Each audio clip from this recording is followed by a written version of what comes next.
Welcome to the Holy Post. Protests in LA against the Trump administration's immigration policies have turned violent. But will the images of vandalism and attacks on police actually help the president? Phil asks, is there any way to really prevent necessary protests from becoming violent? And one of the most respected Bible scholars of the last century has passed away. Old Testament professor Walter Bruggemann contrasted the world's vision of scarcity with God's kingdom of abundance. But Kaitlyn thinks his understanding of exile is over-applied today. Then I have a conversation with my HOLYPOST media colleague Esau McCaulley about his vocation as a priest, a professor, and a podcaster, and his desire to see Christianity applied to both the beauty and the brokenness in our culture. Also this week, flying zebras and burning Waymos. There's a whole lot of great things happening over at HOLYPOST Plus. We have a new series of Hills to Die On, where HOLYPOST media voices give their hot takes on all kinds of things, from swearing and communion to burgers and bidets. Plus, Chapter 1 of my new book, The World Born in You, is now exclusively available on HOLYPOST Plus, with new chapters being released every month. I'm also doing the first live stream with readers where you can interact with me about the chapter and get a preview of what I'm working on for Chapter 2. And for those of you who are eager for some good news and inspiration, HOLYPOST Media CEO John Houghton has a 2-part interview on HOLYPOST Plus with the founders of the Association for a More Just Society and the incredible story of the work they're doing in Central America. To access all of that and everything else that we're making at HOLYPOST Media, you need to become a HOLYPOST Plus subscriber. I promise you will not regret it. Go to holypost.com to learn more. Here is episode 673. Hey there, this is Phil Vischer. Welcome back to the HOLYPOST podcast. I'm here with Kaitlyn Shess. Hi, Kaitlyn. Hi, Phil. Hi, and Skye Jitani. Hi, Skye. Hi. Hi.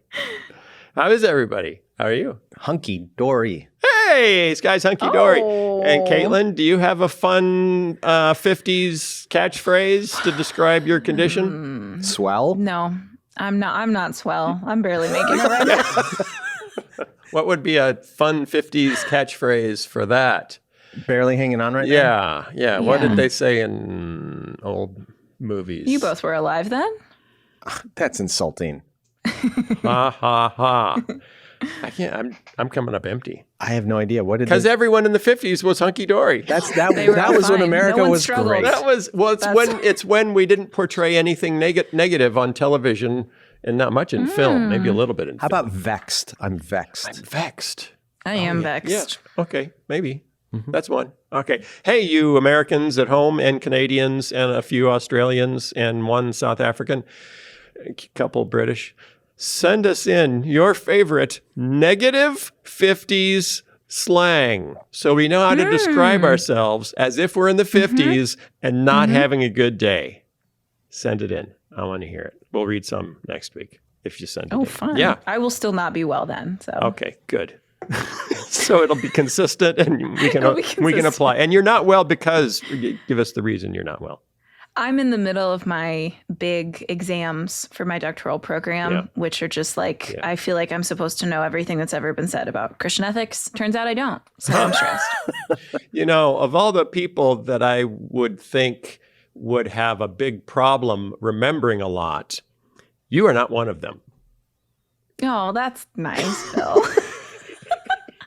We'll see. Oh, I have confidence. I have confidence. God is going to see you through no matter what the state may be. I know he's going to fix it for you. That's Andre Crouch. Andre Crouch. Wow. I'm looking up 50s slang. Oh, of course he is. Give us one, and then I'm playing the theme song. Ain't that a bite? Huh. Is that good or bad? I can see why that didn't catch on. Yeah. Past the 50s. The royal shaft? Oh, I don't like that at all. No. I don't like that. That's to be treated unfairly. Or yeah. Put off. given the shaft. Yeah, but not the royal shaft. I didn't know I didn't know there were levels. In America, we don't have royalty. This is British 50s slang, apparently. Oh, that would make sense. So, anyway. Okay. All right. Now it's time for the theme song. What's the news that you like the most? Who's your favorite podcast host? If it's breakfast, get your toast. It's Skye and Phil and the Holy Post. Skye and Phil and the Holy Post. And sometimes Kaitlyn. The Holy Post is sponsored by Brooklyn Bedding. You need a bed. Everyone needs a bed. It took a while for me to learn how much of a difference a good mattress makes. And now that our kids are grown up, they're figuring it out too. And that's why we got our daughter a new queen-size mattress from Brooklyn Bedding. She loves it, and you will too. Brooklyn Bedding. They've been around for 25 years, and they're known for high-end comfort and quality without the high-end price. Pick your firmness, your height, your dimensions, and get free shipping from their factory in Arizona. Upgrade to Cloud Pillow Top. It's like a pillow that's a cloud on top. Try your new Brooklyn Bedding mattress for up to 120 nights. If you don't love it as much as we do, they'll help you return it or pick out a different one. You've got nothing to lose except a bad night's sleep. Go to brooklynbedding.com and use our promo code HOLYPOST at checkout to get 30% off site-wide. This offer's not available anywhere else. You have to use our promo code on the very last page at checkout to get this discount. That's brooklynbedding.com and use our promo code HOLYPOST for 30% off site-wide. brooklynbedding.com, promo code HOLYPOST.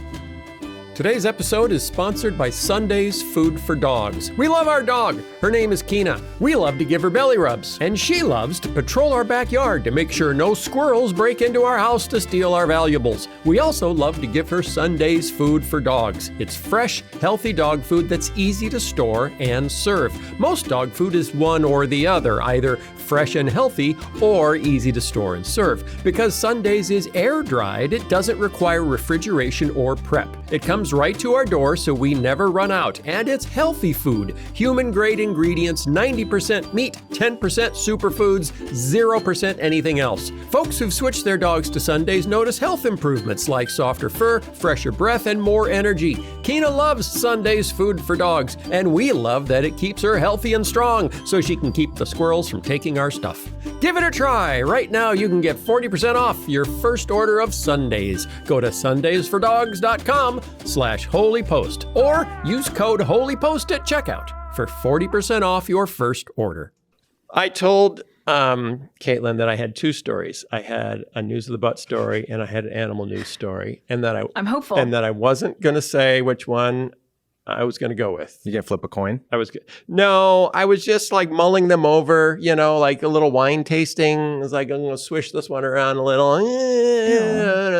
Does it pair with another story Yeah, that was kind of that too, which neither did. Oh. So, but I don't know. I kind of like this one better. So we're doing animal news.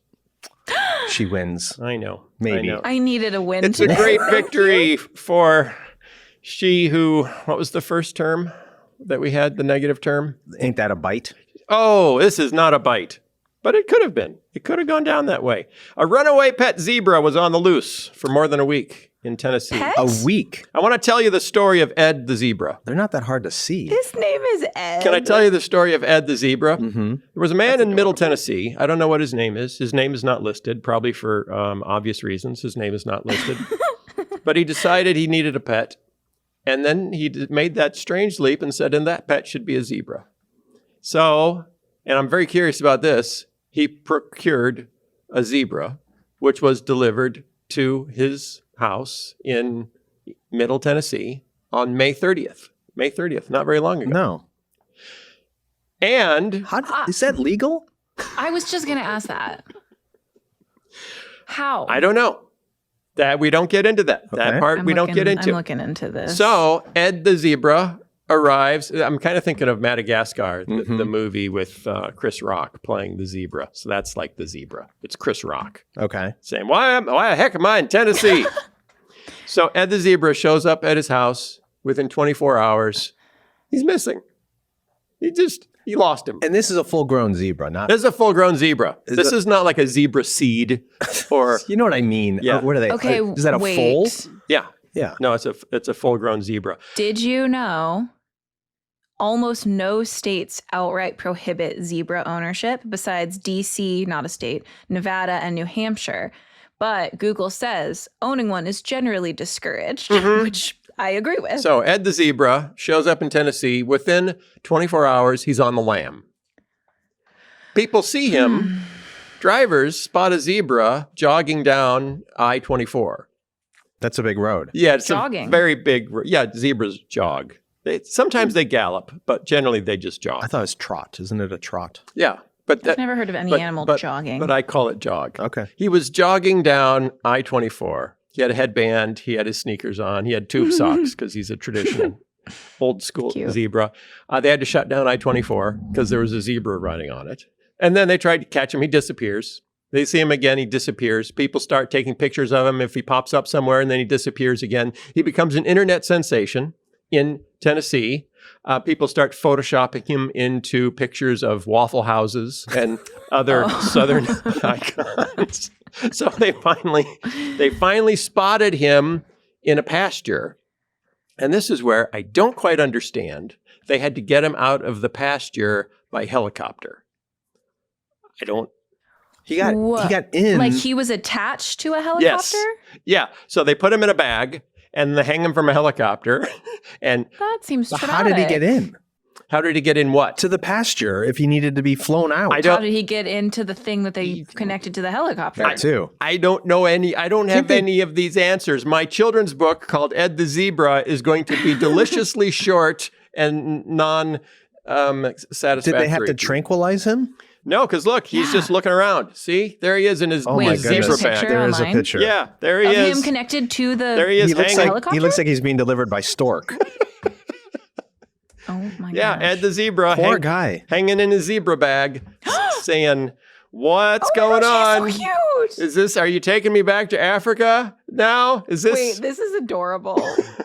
So what happened? Ed was airlifted and flown by helicopter back to a waiting animal trailer. And that's it? Is the end of the story. Did he go back to his unnamed I assume he owner? went back to his owner. Yeah. Did he have to He had to apologize. literally mend his fence? He had to apologize. He had to mend fences. He had to rebuild bridges. Because when you're not even there 24 hours and you split, you can burn some bridges that way. Especially if you end up in a Waffle House. When my kids were little, they loved this movie. I think it was called Racing Stripes. Oh, yeah. Yes. Do you remember that? Yes. We all remember that, Skye. Okay. You found an area of commonality that's brought the generations and the genders together. Kaitlyn is wearing black and white stripes today. Oh, my goodness. Yeah. And it was racing zebras. Yeah. Right? It was a racehorse. It was a Yes. racehorse farm or something, and there was a zebra Oh, yeah. That who wanted to run. to be a racehorse. Of course there is. That's what Ed wanted. He was trying to make it to Kentucky. It's like, I'm so close. Yeah. I'm so close. I didn't want Tennessee. Why do I want Tennessee? I want Kentucky. I want to run. I want to run with the horse. And not only did he run, he flew. He did fly. Wow. Ed flew.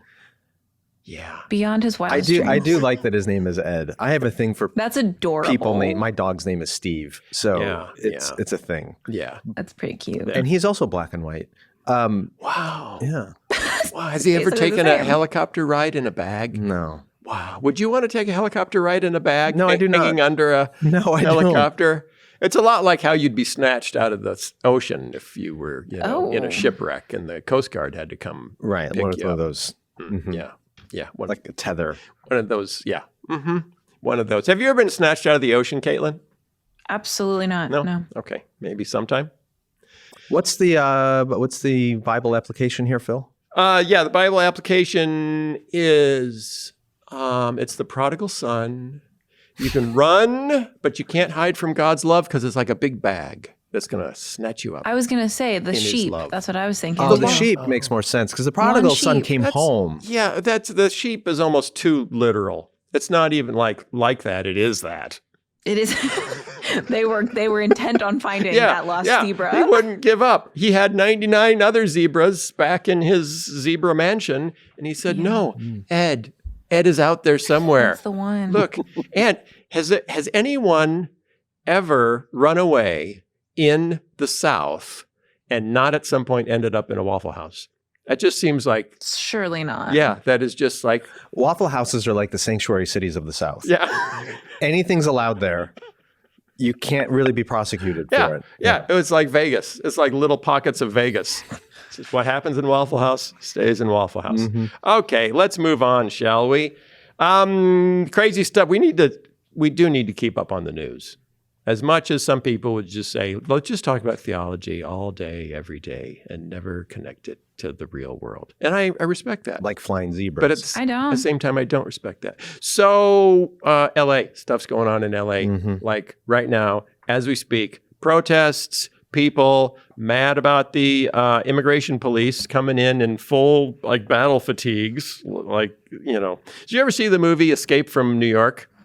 I don't think I ever did. Yeah. There's an Escape from LA also. Yeah. It was a kind of an post-apocalyptic future, because every future is post-apocalyptic in Hollywood.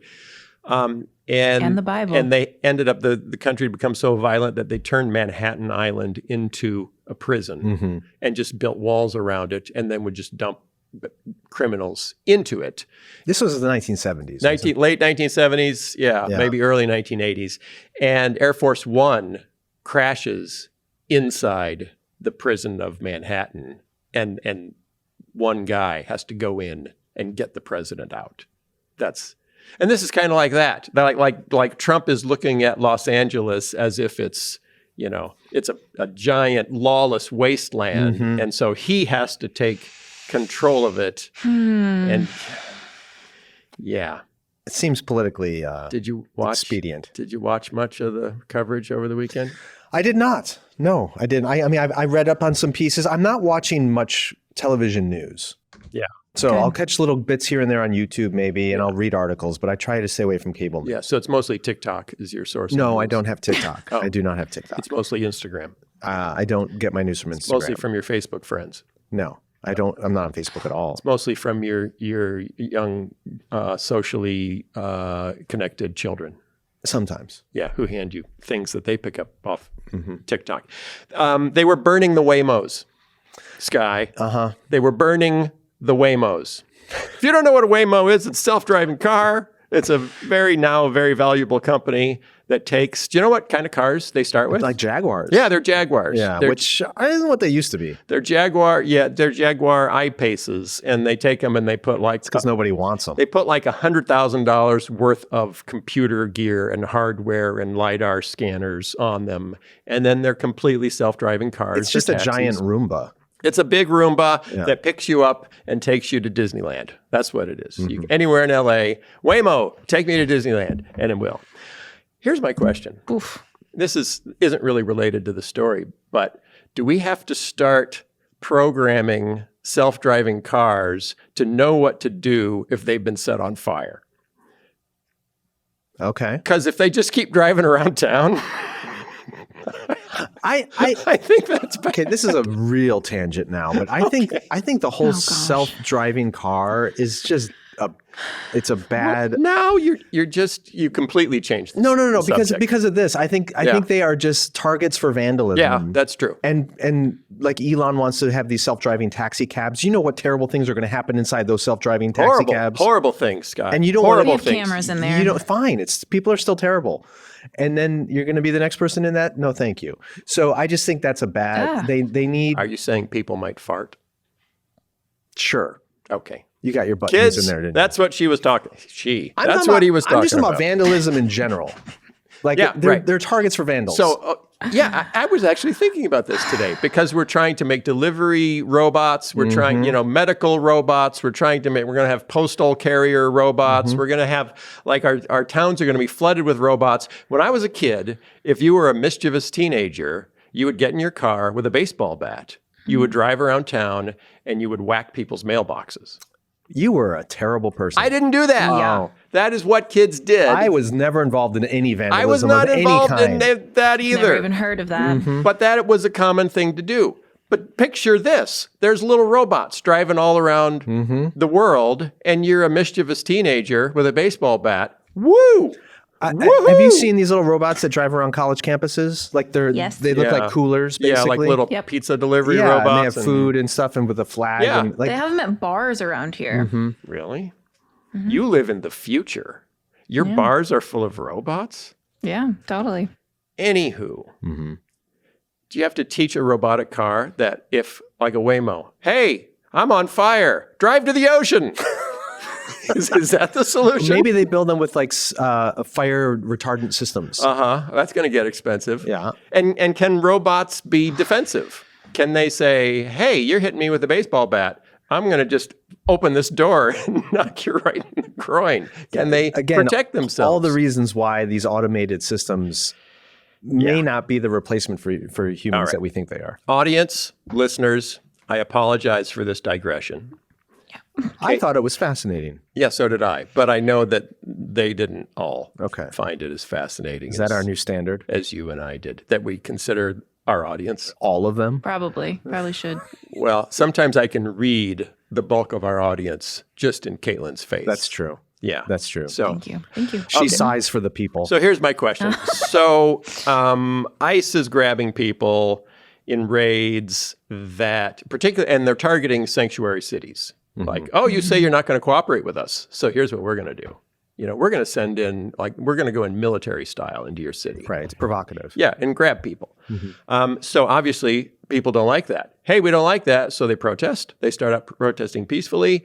They end up protesting not so peacefully. And you end up in a conflict. And then you've got an excuse for a federal government that really wishes it could have been more aggressive 4 years ago when there were riots. It's like, hey, now we get to do it because nobody will stop me. So it's a mess. So here's my question, because I think we should be protesting. I think we should be protesting when you have a government that is practicing cruelty and ignoring the rule of law in some cases and due process and all of that. Is it inevitable, though, when we protest that it becomes violent? And how do we avoid that? There's someone who's been studying political theology that probably found an answer somewhere in her books. Really? Yeah. Yeah, but her brain is fried right now. And she can't seem to remember anything. She suddenly lost that. No. You can remember things. You can still remember. This is a dress rehearsal for your oral exams. Yeah. Yeah, be meaner to me. Yeah. That'll really help. Kaitlyn. Here's my question. If a crowd gets big enough, will it inevitably turn violent? Unless you have a very, very visible and very, very charismatic leader who's inspiring people to stay, to commit to something and stick to it. Do you have to have a Gandhi or a Martin Luther King Jr. to keep a movement as it grows from turning to violence? I don't think so, but I do think you need a stronger, more robust basis for, I would even say, a theological, at the very least philosophical explanation for what you're doing and why. And so much of the protests happening now both lack that. It's so, people are having various motivations for what they're doing, and they're often having really, they're purposefully via the internet by sometimes people who have no stock in what's happening, being incited to have motivations that I think more likely lead to violence than not. And by motivations, I don't just mean what's your goal politically. Yeah. I mean, what's your larger sense of the part you play in this and the story that you are a part of?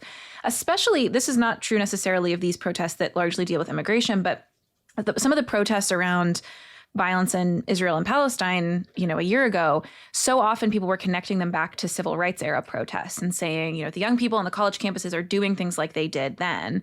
And I said this at the time, and it's part of what's missing here is any sense of both the larger story of who you are and why you're doing what you're doing, and robust spiritual practices. It means a lot that a lot of civil rights protests, there's literally tape of this where it's you're streaming from a church to a lunch counter. You're streaming from a meeting where you practiced responding to violence with nonviolence into an opportunity to practice what you just practiced. So I don't think it's about the size or even the organization. I think it's about, is there a common sense and communication of not only what are we doing here and what part are we playing in this and what larger story is at play here, but also practices and especially spiritual practices that go along with this. And this goes back to, I feel like we've been talking for a long time about how on both ends of the political spectrum, some of this existential language can be more likely to incite violence, because if it's the end of the world or if it's the end of life as you know it, you can justify all sorts of things that under normal circumstances you wouldn't justify. And what I think we're seeing here is a collision of that, where it's if both sides are saying this is the end of life as we know it, so I can justify anything, there's no end to the violence when that happens. And I think part of the real tragedy here is it makes sense to me that some people, particularly the vulnerable people who are deeply threatened by this administration, if you're without a Christian eschatology, if you're without an end of the story where regardless of what happens here and now, Christ returns to make all things new, it is perfectly understandable to me that you would use any means available to you to stop the literal destruction of your way of life or your own life. That's a perfectly reasonable response. It's just heartbreaking to me that we have such a rich history in this country of people protesting great government injustice with those kinds of theological and spiritual resources. And many of those are absent today, in part because of our own history that's separated out who cares about the spiritual side of people and who cares about the material conditions people live under. Ooh, that's a good point.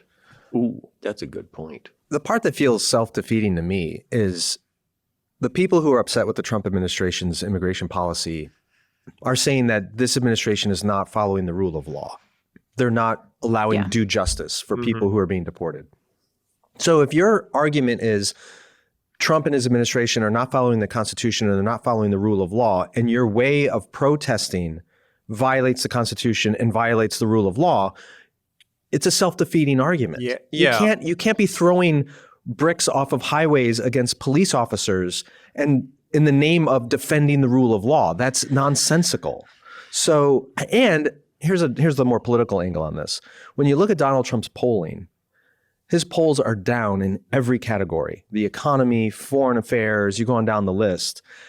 The one area where his polling hasn't collapsed is on immigration. Generally, the country likes what he's doing by deporting undocumented immigrants. They don't like the lack of due process and the rule and ignoring the rule of law.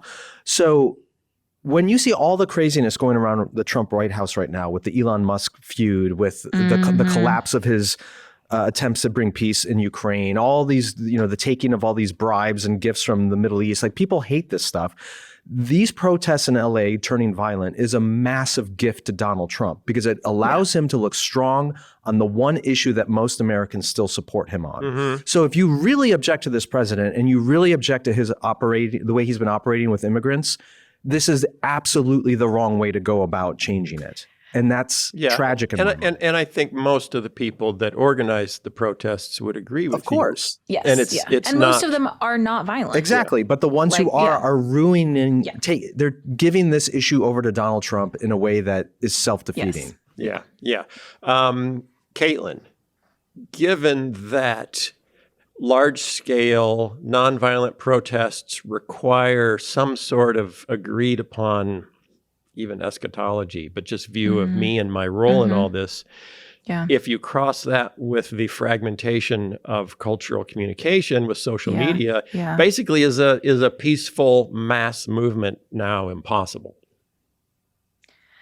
I would say all of that with, as I said before, the existential rhetoric. I don't think we've taken stock enough of how much people, especially people who spend a lot of time online, across the political spectrum, we're talking about people, protesting the Trump administration's policies. This is definitely true of people who are supportive of the Trump administration, that your experience online has not only given you a view of reality that makes everything seem like an existential threat. It has hijacked your nervous system. You are in body and brain not able to respond well to things that are happening because you're afraid, you're stressed, you're overwhelmed. So of course, when you not only have, as you said, Phil, this fragmentation of what are we even doing? What's the larger story? We don't share any sense of any of that. And we've all been just completely fried by all of this. I do think under those conditions, some amount of violence, not large scale violence. Again, a lot of these protests are not violent, but some amount of violence does seem pretty nearly inevitable. Well, that's kind of depressing. A little bit depressing. How do you encourage people to protest without getting out of control in any meaningful way? Because everyone's audience is small. I mean, no one is Walter Cronkite anymore. There is no Walter Cronkite, and no one has the platform of a Martin Luther King or a Gandhi. I don't want to just repeat what Kaitlyn said, but it was dead on. Fear, and this has been proven, fear makes you stupid. Because when your brain is running on fear, it cannot do the higher processing required for intelligent, rational, empathetic thought. Yeah. And so when people are being stoked with fears all the time, regardless of your politics, if it's all existential threat, if it's all fear all the time, then you're more likely to act like an animal. You're more likely to live out of that lizard brain survival instinct that sees everything and everyone as a threat. And that leads to violence, especially when you are gathered with hundreds or thousands of other people who are also ramped up on fear. So part of our responsibility as Christian leaders, as church leaders, as mothers and fathers, as teachers, as coaches, as political leaders, whatever authority you have, is to ratchet down the fear. Yeah. And you might still fundamentally disagree with whatever the administration is doing on whatever issue, but then you need to rationally think through what's the right way to engage this problem that brings about the best possible outcome. And fear drives donor dollars, it drives votes, it drives engagement, but it will also drive us off a cliff. Yeah. Well, we better do something about it. We need a good political theology. I think we got to get one of those. And what about a prophetic role in our culture? Should we try to take a prophetic role in our culture? Are there any recently deceased theologians who wrote extensively about prophetic roles in cultures? Yeah, and some not so recently deceased. Well, I'm going to talk about the one that died a couple days ago. Well, there are. Walter Bruggemann recently passed away. He was 92 years old. One of the most, this is from Religion News Services, said one of the most widely respected Bible scholars of the past century. Do we think that's true? Yeah. Like top 10, top 100? Old Testament for sure. Old Testament for sure. Yeah. His 1978 book, The Prophetic Imagination, showed how the biblical prophets called to imagine a different world disrupted politics and the dominant culture and its assumptions. Brueggemann was critical of American consumerism, militarism, and nationalism. Sounds like a hippie. Was he a hippie? I don't think he was a hippie. A little bit hippie? No. Okay. I don't know much about him. He certainly didn't look like a hippie. No. Yeah, he looked like an Old Testament professor. He looks like a German Old Testament professor. He looked like he sounds. He looked like he knew the prophets personally. Yeah. One write-up says, his diagnosis of our cultural captivity to what he called the myth of scarcity, the belief that there's not enough to go around and that we therefore need to hoard, compete, and fear. Brueggemann called this a demonic force that deforms our imaginations and our economics alike. Against this, he held up the biblical vision of abundance, a God who provides manna in the wilderness and invites Sabbath rest as resistance to empire. Okay. Have either of you read his book? Oh, yeah. You both read the book? I have a Brueggemann story. I've read a lot of books. You have a Brueggemann story? Yeah. Let's hear your Brueggemann story. It's not that good, but it was It better be good because you really built it up. It was meaningful to me. I have never met Walter Bruggemann. I've never personally interacted with him in any way. I don't think you have a Brueggemann story. I do. Okay. I do. So when I wrote my first book, The Divine Commodity, I was influenced by Brueggemann and some of his writings that, doesn't permeate the book, but it's there. And so on a whim, I just decided to email him or contact him and ask him for an endorsement of my book. And I sent him the manuscript. And I had not written a book before. I'm a no-name, nobody. I'm certainly not an academic. You weren't a big deal like you are now. Oh yeah, clearly not. And so I did not expect to get a response. And he wrote me the nicest response, loved the book, and gave me an endorsement. He read the book. Apparently. I didn't know that. Yes, he read your book. Endorsed the book. And it still didn't sell well. No. People want to talk about Jesus, Skye. They don't want to talk about clever riffs on Dallas Willard book titles. Well, no, it was actually a riff on Dante. Oh, it was? Yeah. Oh, okay. I thought the Divine Commodity. Yeah, but the Divine Conspiracy. Yeah, but there's the Divine Comedy. Oh. We were both riffing off of Dante. It turns out that being I want to read it. I did read it. Turns out being a well-respected Old Testament scholar doesn't really have the most cachet in the publishing industry. I feel very indebted to his scholarship because he. So what did you learn from him? Well, the biggest one was that argument, the empire of scarcity versus the kingdom of abundance, and that. So we've talked about that multiple times over the last decade. Is that because of Brueggemann? Because I didn't even know why I was saying those things. Oh my gosh. I know. I don't know what I'm talking about. What about you, Kaitlyn? Were you influenced by Brueggemann? And if so, how? Did he ever endorse one of your books? No. And this is kind of a tough... I have read a lot of his books. He wrote a lot about Jeremiah. I am very interested in exile and writing a dissertation on exile metaphors and political theology, of which Brueggemann is a pretty significant figure in that. And I really disagree with a lot of the things he said about it. Okay, give us... I love reading him. Here with a counter opinion. Kaitlyn Chess. Hey, first of all, I was not endorsing everything he said about everything. Okay. He is. I don't know what he said about beautiful anything. writer. He's a beautiful writer, and Yeah. that is such a gift among scholars. Like, it's insane to me that we basically assume, especially for biblical and theological scholars, that they will be bad writers, but we give them such room to just be bad writers. And he is a beautiful writer. I love reading his work. It was really influential to me kind of early in seminary, just because it was someone writing about the Old Testament and politics, which I really cared about, in this beautiful way that was very pastoral and yet really rich theologically and with a lot of scholarship. And I have so much respect for him and his work. A lot of the people who have been influenced by him in some of the exile stuff that I'm concerned about, my concern basically boils down to, like, it's really beautiful writing that doesn't really offer much tangibly in the way of how Christians should live in the world. And in my experience, a lot of people have picked up Brueggemann as a way to basically feel self-righteous. Like, there's the evil empire and the good church, and I am a part of the good church wagging my finger to the evil empire. And very little of the really beautiful things that he writes says much practically in terms of, like, what that might then mean for how we advocate for our vulnerable neighbors, or how that move from the empire of scarcity to this mindset of abundance, what that might mean for how we advocate, for the policies we support, for how we serve in our neighborhoods. And I have no doubt that he himself was like a faithful person who cared about his neighbors.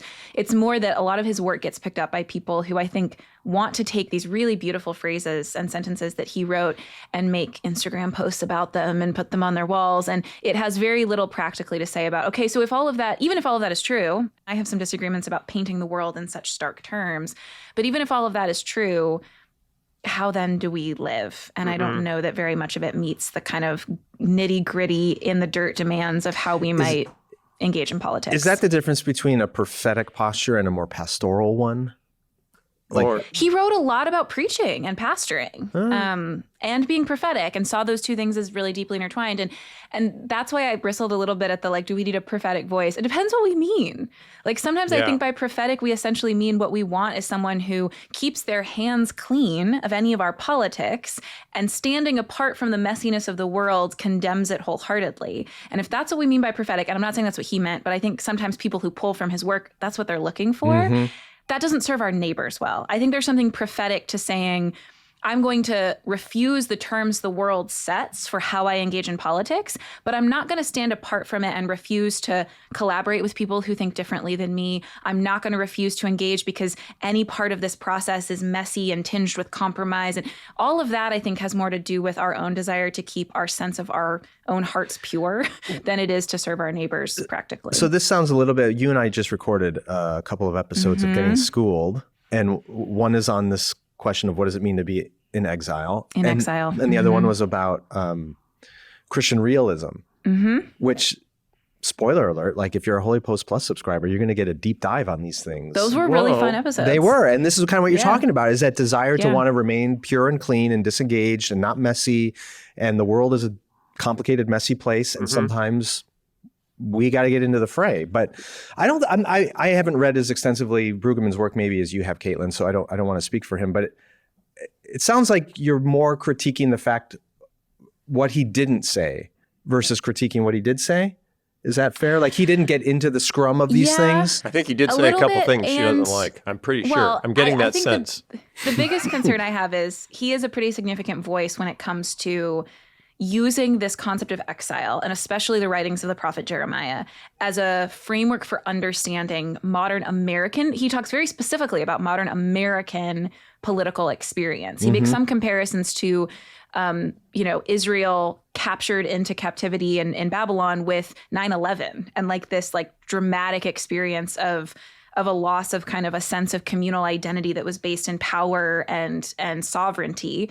And things like that I appreciate the comparison, but I have a lot of qualms about too neatly associating modern political experience for Christians with this motif of the exile, because I think it puts us in a position of viewing ourselves as if we are in a position that we're not actually in when it comes to political power, and is often used, like I said, in a way that makes it more likely that we will try and keep our hands clean or pretend that we're in this marginalized position we're not actually in, rather than have to make some hard political decisions that ultimately I think should be made for the sake of our neighbors. Okay.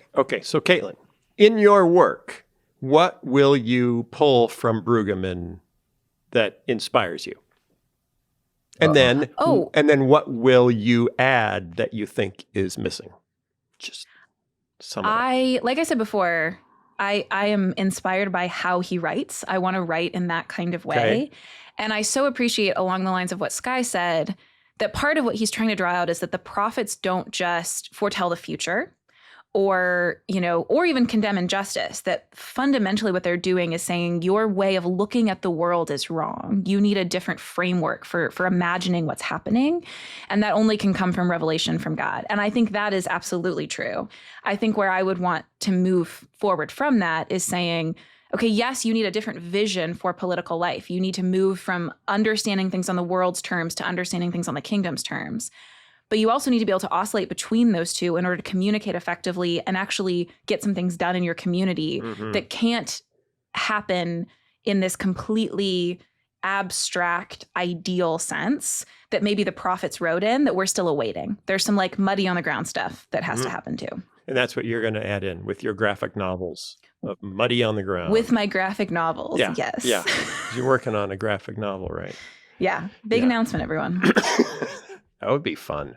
That would be fun. No one wants that. Political theology graphic novel. What do you mean no one wants that? Oh my goodness. Okay. Last words on that, Skye. Do you feel chastened?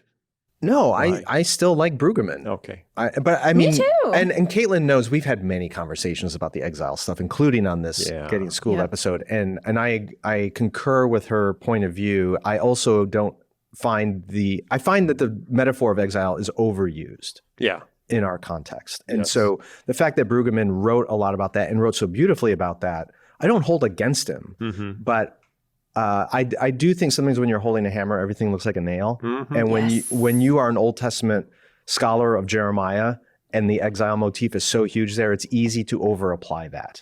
So we should all be careful about the hammers we hold. Oh, that is so true. Okay. Here we are. I'm back. It was good to be back. I listened to the show last week and I thought, you guys, it was such a good conversation. I just felt maybe they don't even need me. We need you, Phil. No, it was a really good show. No one was funny. No one was funny. Well, that's true. Or fun. And we didn't have flying zebra stories. Yeah, flying zebra. Even when Skye tried to do a fun story, you could tell it didn't work. It didn't work. I did the pigeons on the plane. Yeah. It was pretty half-hearted. Yeah. Okay. All right. I'll come back next week. Hey, everybody. Thanks for listening. Have a great week. Apply what we just learned about Walter Bruggemann in some way, shape, or form that I think Kaitlyn will illuminate more on Getting Schooled episodes on HOLYPOST Plus. So you might need to finally become a member. I don't know. What's the worst that could happen? You learn a few things. It might be good. You can get a refund if you don't like it. I don't know. Maybe not. I don't know if we get refunds. I don't know. You just give it a try. See what you can do. Okay? And we'll be back next week. Bye.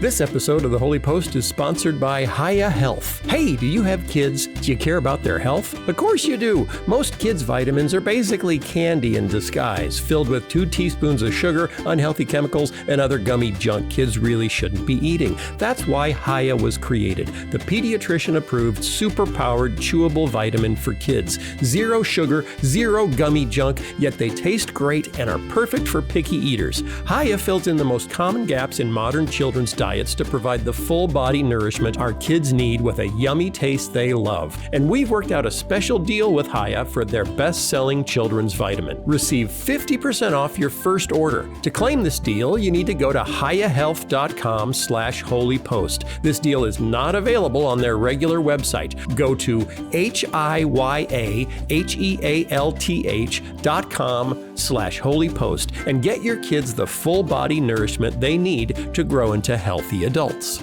And thanks to Hiya Health for sponsoring this episode. The Holy Post is sponsored by BetterHelp.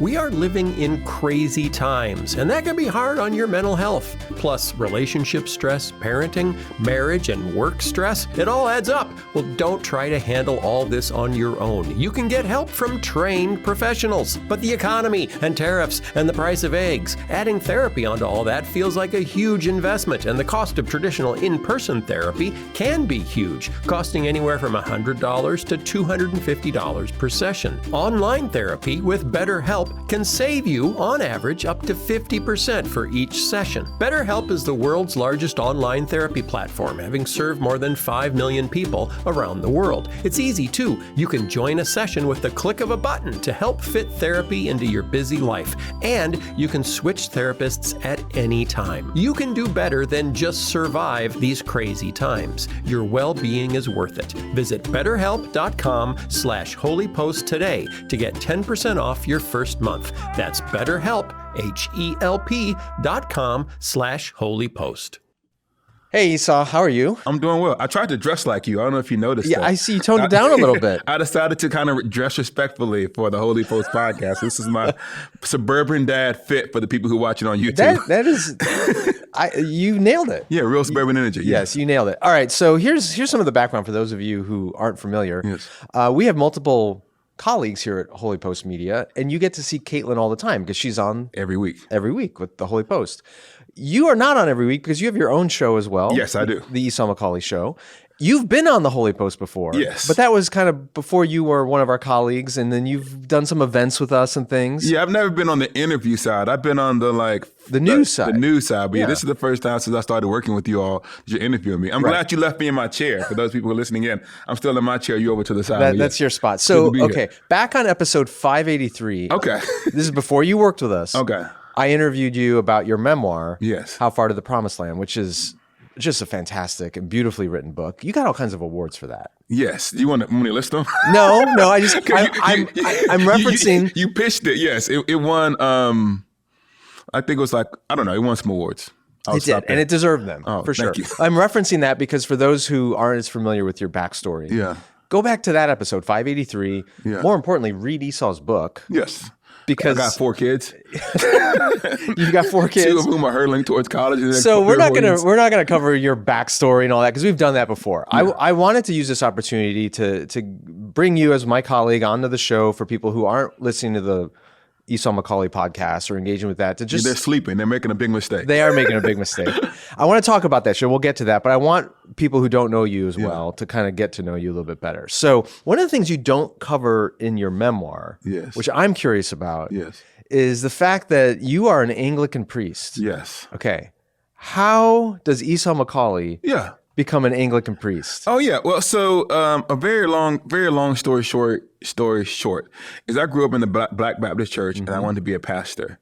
And I had this idea one day that someone's going to ask me, why are you a Baptist? And I wasn't a disgruntled Baptist, I was just a Baptist. And the answer to the question was because my mama was a Baptist. And my granddad was a Baptist pastor. And so I said, I ought to at least think this thing through and look at the different denominations in the world. I said, how many could there possibly be? In my neighborhood, you're like Baptist or Pentecostal. So I went to a library and I just said, I'm just going to read about all the different. How old are you at this point? I was a junior, senior in college, heading towards seminary. I said, I should just tighten this up before I go off to seminary. So I went to the library and the 3rd floor is the theology section. And I was like, oh my goodness. First of all, there's a whole section on theology. I was like, oh, there's a lot more denomination than I knew about. You were very green. I was completely green. In the black church, we're like Baptist and Pentecostal and Methodist. Right. And so I went there and the first row was Catholics. And so I read all the Catholic doctrine. And I kind of relitigated the Reformation at the time. So you just went historically through the order. Start with the Catholics. Well, I didn't get very far. That's true. You went Catholic to Anglican, and that was it. I was like, I'm good. So there was actually stuff about the church year, the calendar, the sacraments, the creeds, all of those things, this deep connection to the past that spoke to me. But I was like, actually, I think that Luther knew what he was talking about. I think that this idea that God saves us by grace apart from the things that we do. And Catholics, trust me, I've read all of this stuff. I disagree with kind of Catholic doctrine. And so I said, but I still believe that the great tradition is useful to us as Christians. And so when I started encountering Anglican theology, that was the best of Protestantism and the best of Catholicism. And so that was the thing that drew me to the tradition. So you actually were drawn to Anglicanism by reading about it. Before you experienced it. So at the same time, I was dating this girl who became my wife, who was studying for MCATs. And so she would get up early at 8 o'clock. Which is the medical exam. Yes, our medical exam. For medical school. So she would get up at 8 a.m. and go to chapel. We were at an Episcopal university, and they would just have the liturgy there with no music, just the readings. And so I would get up early in the morning to like go to church with her, and then we go and get breakfast. That's a good way, because I was the only one to get 8 o'clock service.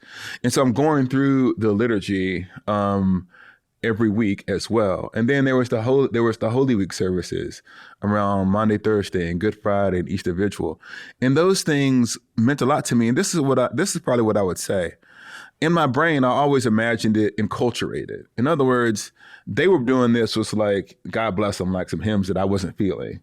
But I said, we'll just dip this in chocolate. We'll put some Kirk Franklin with it. We'll make it work. So in my head, I was receiving Anglicanism, but I was remixing it the entire time. Okay. And so I had this idea, and maybe I'll just say this, and maybe this I'll help you transition, since we're both kind of fake hosts. So one of the things that bothered me spiritually, I'm not to my Baptist, is how much the pastor was to show, and how everything's built around the personality of the pastor. And even though I felt called to ministry, I felt really uncomfortable with being the center of the life of the church. And so I felt like the liturgy and the church year and the way that the Anglicanism functioned was a way to me to hand Christianity over to people, how to pray, how to think about, how to order their time in their lives. That didn't require me to be the entire show. And so for me, the entire structure of Anglicanism, one of the things, if you actually ever go to an Anglican church, this is a small thing. Oftentimes you don't even know who the clergy person's spouse is if they're married. Like the whole idea of like the pastor's family as kind of a secondary ecclesial role is not nearly as prominent. So all of those things had a strong impact on me. I like the theology, I like the sacraments, I like the liturgy, and I actually like the culture. So I've actually heard that from a lot of people that have come from kind of low church evangelical traditions and have moved towards higher church traditions, whether it's Episcopal or Anglican or even Roman Catholic. Part of the draw is getting burned out on personality-driven church. Yeah. And okay, so let me ask you this. When you made that transition, how did your Baptist family react? It was funny. I remember I was sitting in church. I would still go to my Baptist church back home, and they didn't completely understand it. It was like going to like the farthest end to the world. And sometimes when you go off to college, you come home, you're like the hometown boy who made good. So-and-so is a lawyer, so-and-so. And so I remember this one time, and my pastor said, Esau's back in town, and he's preaching the gospel, even amongst the Episcopalians. Like it was like in Antarctica somewhere. It's like they're way out there somewhere. They saw you as a missionary. Yeah, it's like a missionary. Like he's preaching the gospel there. And so, my mom used to have this phrase, like, if you like it, I love it. And so it was like, if this is how you encounter God, then this is something that we're going to be proud of.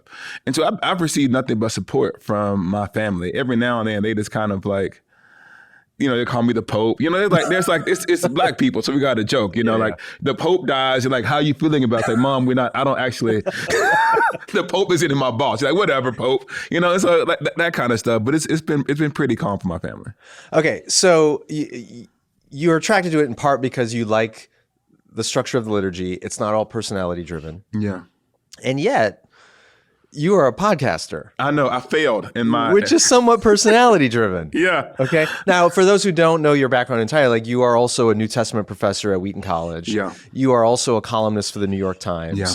Obviously, you've written books. Yes. But you are an Anglican priest. You have a church that you recently planted nearby in Naperville. And you work for the HOLYPOST Media as a podcast host. Yes. You have done podcasts in the past. Yes. And we all connected because you were interested in doing podcasting again, and that developed into what you're currently doing with us and our team. Why podcasting, Esau? Yeah, I feel like I was telling someone, this will sound weird, I spent my entire ministry career in a failed attempt at self-sabotage.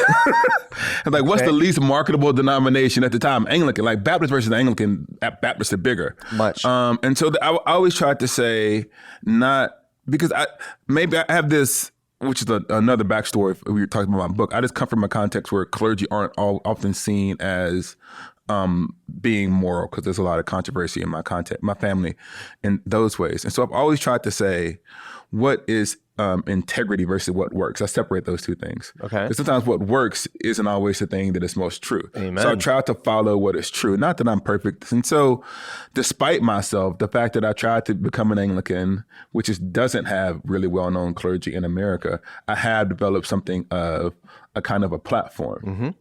And so the question that I had to ask myself is, well, what do you do with it? Like, if you have this platform, how do you manage it and how do you steward it?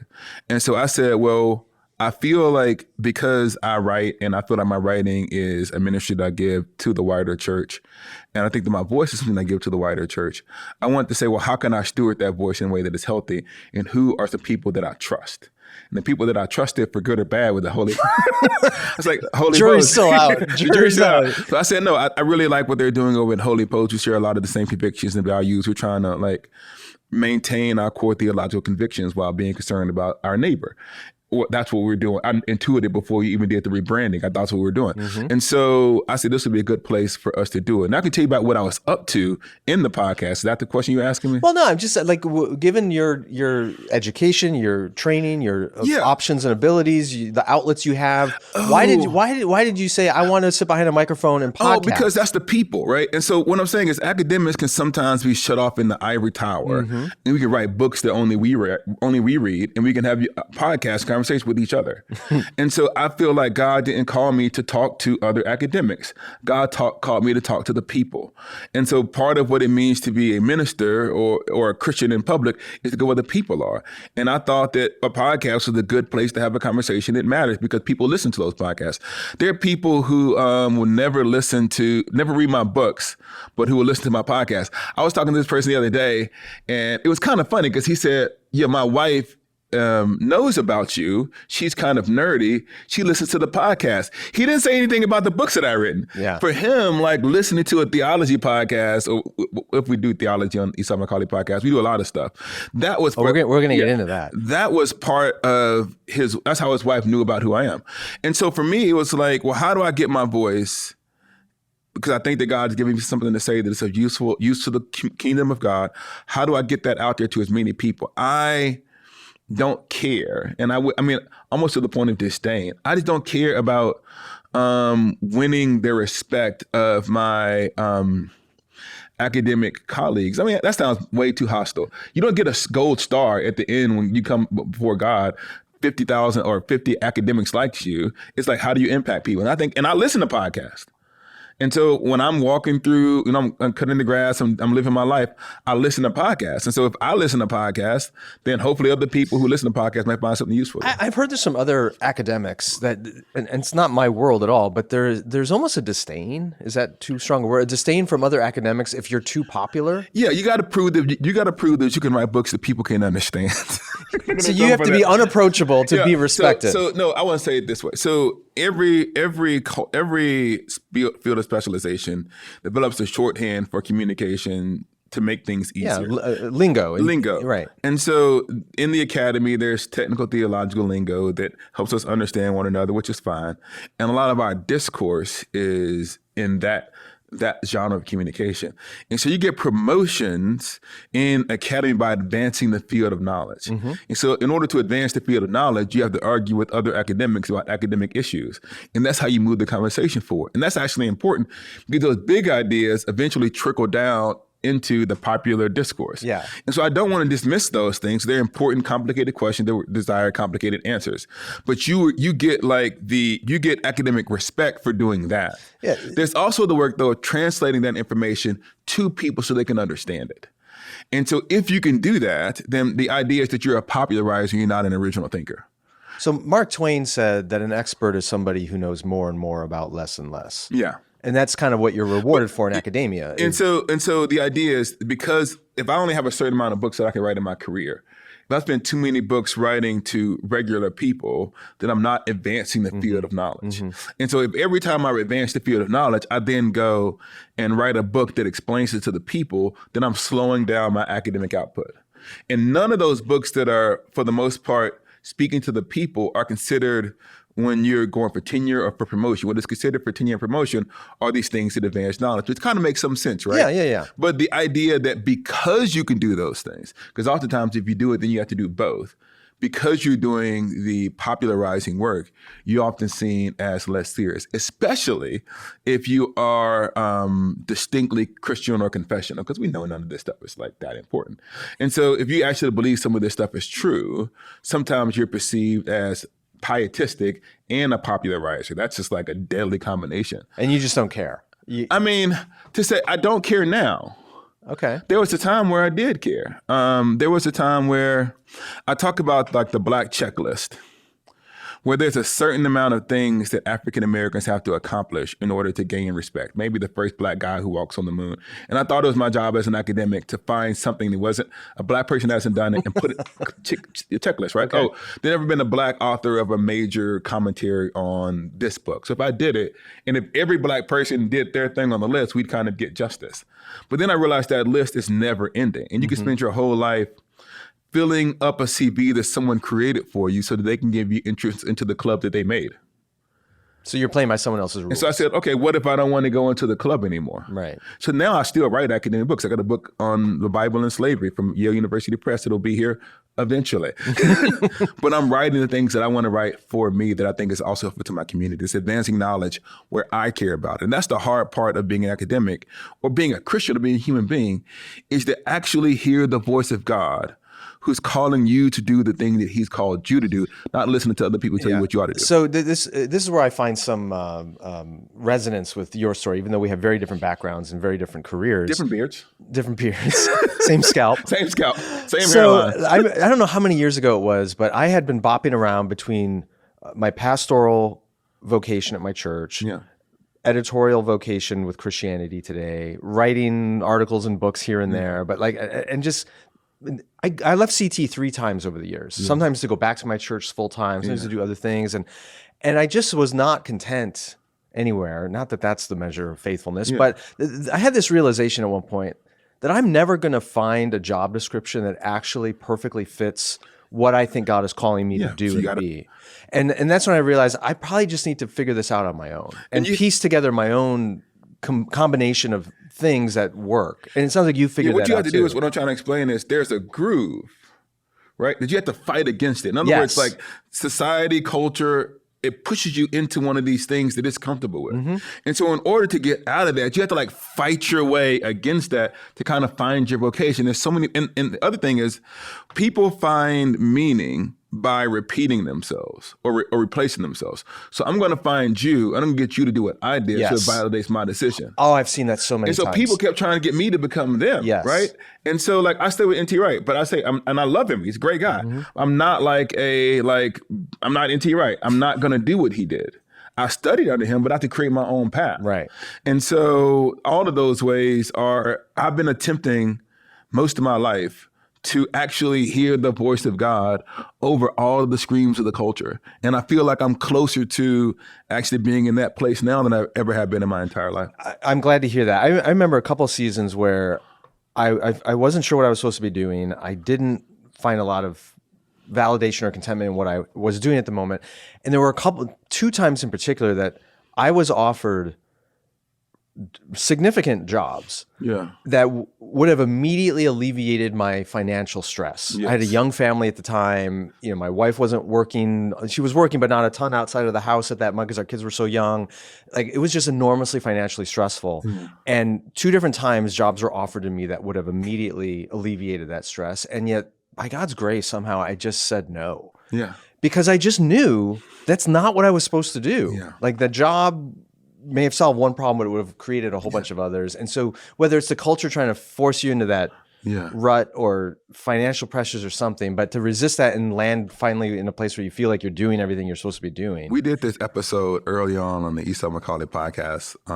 It's a show, whatever we call it, where we interviewed Jackie Hill Perry. And the reason I like Jackie, but the reason we wanted to interview her, because she had just put out this album. And there was a song in the album that I liked so much. I just wanted to get her to talk about like the album itself. But the chorus of the song was, "I'm freer than I've ever been." She kept saying it over and over again, "I'm freer than I've ever been." And I felt like this is exactly what I feel like in this season. I'm finally like, you know what? I know I have some idea of what God wants me to do. I'm just going to do it. And if you don't like it, you know what? I'm not for you. I'm not for, like, you know, you can't be for everybody. Right. And so just understanding that in order to do what God wants you to do, you're going to have to be willing to disappoint people. Totally. Speaking of your podcast, okay, so for those who haven't listened to the Esau McCaulley show, another thing I really love about what you do and I resonate with is you're a tough dog to keep on the porch. You go to so many different areas. Yeah. Like you're a New Testament scholar. People are like, of course, well, Esau's going to do a show about the New Testament. Yeah. Sometimes. Then you have Jackie Hill Perry on to talk about a song. One of your more recent episodes, I thought, was a pretty good encapsulation of just the way that your brain works. Okay. So it was the episode you did with Justin Giboney recently, who's on the show a lot. And you guys talked about mainly three different things. The NBA Finals. Yes. And somehow you managed to relate the NBA Finals between Oklahoma and Indiana, two small market teams, to Christianity in some way. So NBA Finals, Trump's attack on Harvard. Yes. And then a dive into the Greek word porneia. Yeah. And how it relates to sexual ethics in the modern world as Christians. We did all of that. So you did all that in one episode. episode. But that's what I love about your show is you defy categorization. Yes. So explain how your brain works again. So, I mean, you won't get Greek words very often. That was a unique set of circumstances. But what I think we're trying to do, and there's a couple things we're trying to do with the podcast. The first thing is Christians live in the actual world. And sometimes we pretend. Depends on the Christian. Well, it pretends like all we do is think about Bible all of the time. But what I'm actually trying to do is to make sense of my Christian life as I encounter it. I think theologically about music, about culture, about movies, about films. And so I feel like that gives us a opportunity to take our discipleship in the world seriously. And so I think the world is always revealing its brokenness or the aspects of the image of God that's in it. So in other words, the world is the place where theological reflection occurs. And so our podcast then engages the world, and not necessarily only in a sense of condemning it, but being critical when necessary, being affirming when necessary. There's this thing called common grace in Christian theology, that like there's a good that's available to all of us to understand because we're created in the image of God. So we see that. We talk about the beauty and the brokenness of culture. But the other thing we're attempting to do is, how do I talk about it? Like optimism, or maybe even, forget even optimism, unsurprised about Christian sinfulness. I think that one of the things that can happen, especially in the present moment, we're not even the present moment, we're going on a decade now since Trump came down the escalators. 2016, is that what that was? 15. So we're a decade now. So it is just simply no longer surprising to me or even compelling to say that there are Christians who are compromised in a variety of ways. And helping people process that information, which is kind of some people's job, kind of the deconstruction of evangelicalism and the flaws of evangelicalism and all of these things, is one interesting topic that I don't want to say is uninteresting, but I just don't want to talk about it all of the time. I'm actually exhausted by that topic. And so I want to say, okay, then what comes next and how do we rebuild? Not that we ignore the brokenness of the world. We take the brokenness of the church as a given. And so we're trying to say, well, given these things, how do we live as Christians today? And part of the reason I say that is because as an African-American Christian, I said this 1,000 times, all of our literature for 200 years has been saying the exact same point. Yeah. And so I just can't pretend to be surprised by it. I think that's an interesting divide. And I think you're articulating what I've sensed over the last 10 years when I get together in different communities or I go speak someplace. Like there are those Christians, particularly evangelicals, who look at what's happened over the last 10 years and they're still in a state of shock. And I'm just not shocked. I was never shocked. And that's exactly my experience too. Like when it happened, I wasn't thrilled by it. I wasn't happy about it, but I was not surprised. And I think part of it's just things I saw as a kid, things I saw in different communities. I don't want to get into my background, but there's... You're on the inside of evangelicalism too, because of the places where you worked. Yeah, well, yes, but my childhood was not within evangelicalism as much. Like I had a diverse whatever. Yeah, I know about this. But the point being, there are those who look at this as a bug that needs to be exorcised from the church, and there are those who say, no, this is a feature. Yeah. And it's been here for a long time, and it's particularly bad right now, but it's a feature, it's not a bug. So you're approaching it as, we're not surprised by the sinfulness and brokenness of the church. But not just that, though. I think that, I want to make sure I say this well, because I think that I'm just in this place now where after you've done all of the stuff that you need to say, like I've said every single thing that you want me to say about justice and race. I've said all the sentences, right? I've tweeted all the tweets. I've done all of that stuff. But after you do all of those things, you still have to come home to your family and be a decent husband and a decent father. You actually have to treat your neighbor well. And when, as a pastor and as a person who lives in the world, a lot of the people who I see are hurting have been hurt like interpersonally. And so, yes, structural sin is a real thing that we need to talk about. But I feel like sometimes all of this stuff is a way of distracting from the gospel's real call for moral transformation. And that moral, like if you want to go and say, okay, if you had to go through your church and say, how many people have been impacted by the way their spouses treat them, or having dysfunctional family issues, or dealing with personal financial struggle, dealing with addiction, all of these things. And so I have to say, okay, yes, we live in the context of a morally compromised political reality. It's been the case for a long time with whoever is in power, Democrats and Republicans. But how do I live as a Christian then? And so I feel like there's a lot of people who are saying, yes, we understand all of the political issues, but how do we actually live as Christians? And so on my podcast, I'm just trying not to navel gaze on the fall of whatever people thought was holy and pure that has now revealed itself as being corrupt. It's like, how do we live as Christians? And so I'm always trying to think, what is going on in the culture that can be instructive for how we live as Christians?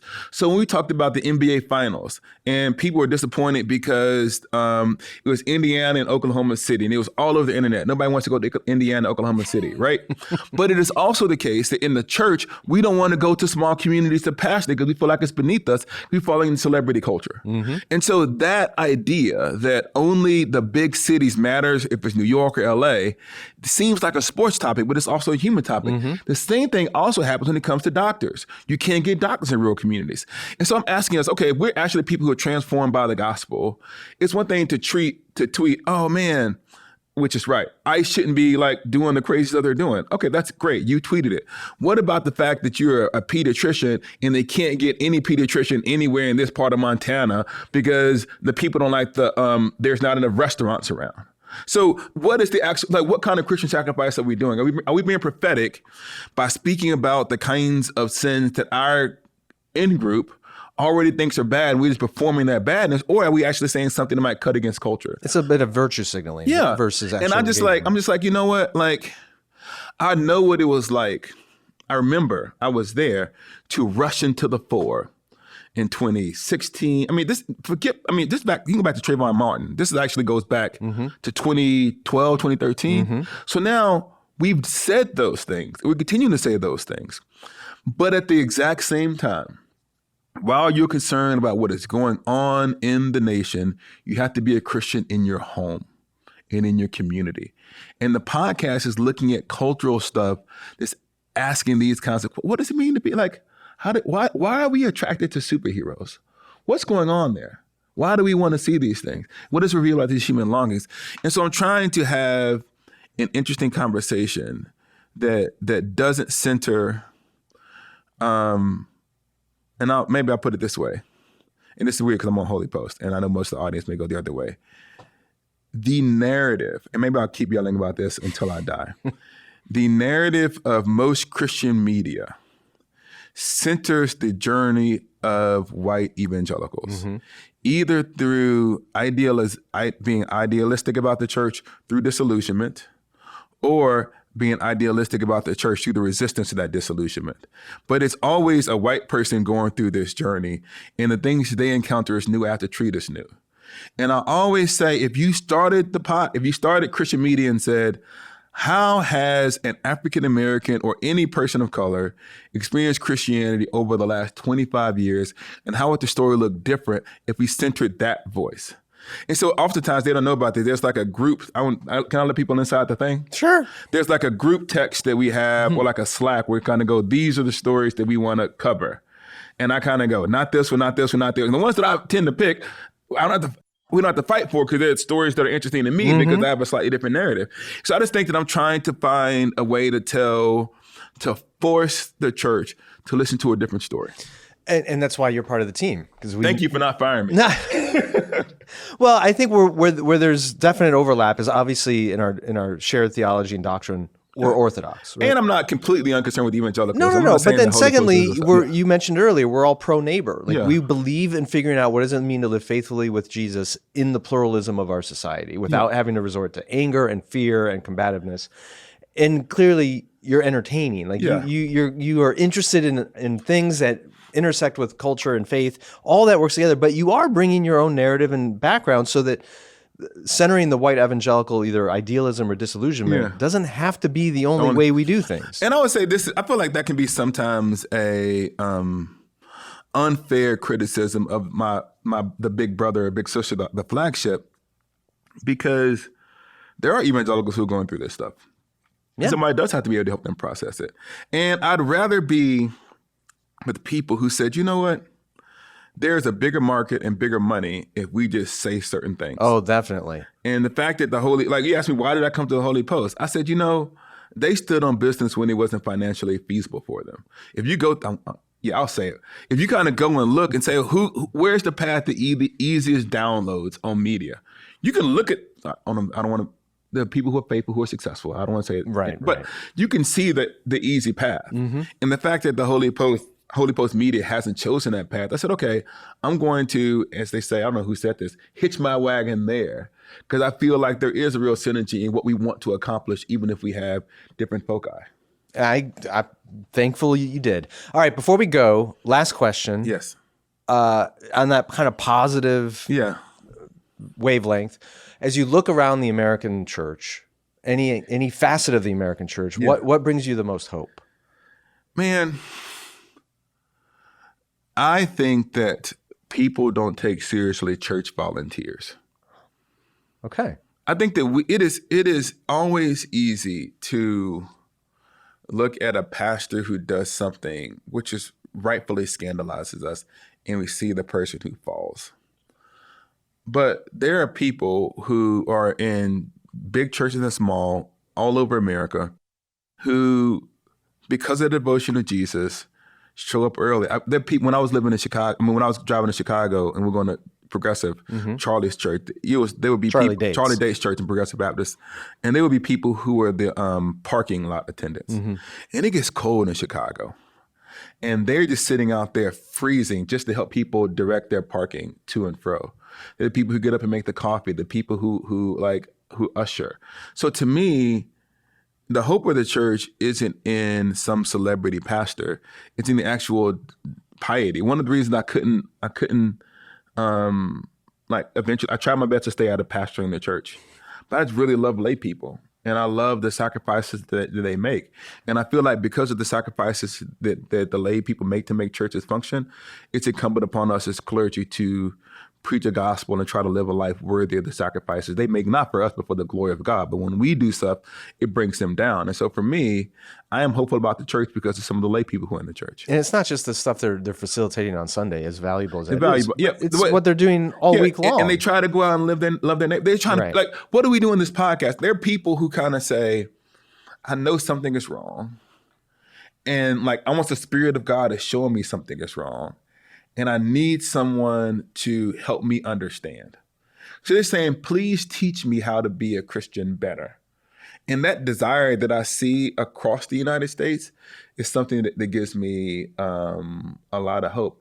And I think that there are pastors who people don't know, but who I know, who don't have the platforms that we have, that other people have, who are doing their ministry seriously. I think they say the average size church in America between 60 and 70. So anybody who you know about is abnormal as a pastor, period. So if you say most of the pastors I see on the internet are doing something sideways, well, the people who are on the internet are 0.0001%, because most of the churches in America, I think the average income of a pastor, I don't want to say the number, somewhere between $70,000, something like that. And so it's just ordinary pastors in small churches without huge platforms and lay people and the global church. I mean, there's tons of stuff to be optimistic about if you're not looking at just one section of the United States. Yeah, there was a survey, I think it was Barna that did this some years ago. They were asking, at the time, young people about their perception of Christians in America, and it was all negative, right? And then they asked them, well, what about Christians you know in your own life? And it was all positive. Yeah. So when the perception is just who are the celebrity Christian voices out there in the media, they tended to have really negative impressions of them. But when it was a neighbor or an aunt or uncle or a parent or somebody that was actively present in their life, it was positive. Similar to your argument, there's famous pastors out there and the scandals and all the craziness going on, but when you look at the ordinary people who are, bringing a meal, praying for each other, serving with the kids, and helping you park in the snow, yes. they're good people. God bless them. Yeah. God bless them. God bless them. Well, God bless you, Esau. If you have not listened to the Esau McCaulley show, Please do so. do so. Go check it out. Leave a review. If you're HOLYPOST Plus, leave comments because that kind of stuff impacts our show leave planning. And also, they should probably know that if they listen to the Esau McCaulley podcast, as opposed to the other one, they might even get to hear producer Mike some. He got a whole hive. We don't let Mike talk on the flagship. I let him talk on my podcast. I know you do. He's gotten out of control, and so that's becoming a real issue. We'll deal with that on my podcast. I do love the rivalry that you guys have Yes. going on. It's quite entertaining. Thanks for having me. The HOLYPOST podcast is a production of HOLYPOST Media, produced by Mike Strelo, editing by Seth Gorvet. Help us create more thoughtful Christian media by subscribing to HOLYPOST Plus at holypost.com/plus. Also, be sure to leave a review on Apple Podcasts so more people can discover thoughtful Christian commentary, plus ukulele and occasional butt news. Visit holypost.com for show notes, news stories, HOLYPOST merchandise, and much, much more.